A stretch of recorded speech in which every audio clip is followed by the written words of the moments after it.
কত ধরনের গুনাহ করতেছি, ঠিক কিনা বলেন? এই গুনাহ থেকে বাঁচার জন্যে, এই গুনাহ থেকে পরিত্রাণ পাওয়ার জন্যে, এই গুনাহ থেকে নিষ্পাপ হওয়ার জন্যে, এই গুনাহ থেকে একেবারে নিট এন্ড ক্লিন আপনার গুনার খাতাটা শূন্য করার একটা চমৎকার মাধ্যমের নাম হচ্ছে ইস্তেগফার। সুবহানাল্লাহ। আমার বন্ধুগণ, আল্লাহ পাক কোরআনুল কারীমে সূরা জুমারের ভিতরে আমাদেরকে চমৎকারভাবে ইন্সপায়ার করেছেন এইভাবে, ও দুনিয়ার মানুষেরা শুনে নাও, তুমি যদি পাহাড় পরিমাণও গুনাহ করে থাকো, পাহাড় পরিমাণও যদি গুনাহ করে থাকো, ও বান্দা, আমার রহমতের দরিয়া থেকে তুমি কখনো নিরাশ হইও না।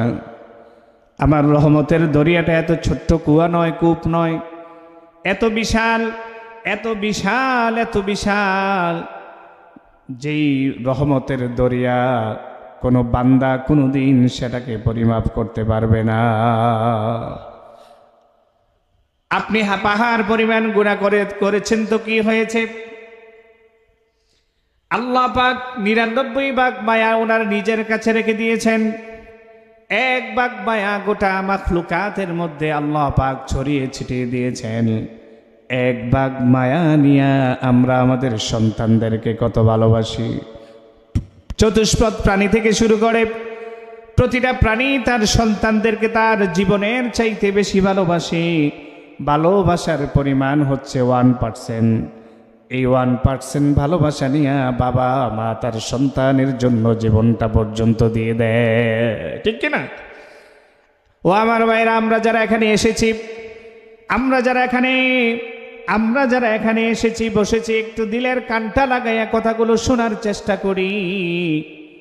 আপনারা যারা সন্তানের বাবা হয়েছেন, আমরা যারা সন্তানের বাবা মা হয়েছি, আমরাই বুঝতে পারি সন্তানের মায়াটা কত বড় নেয়ামত, কত বড় জিনিস।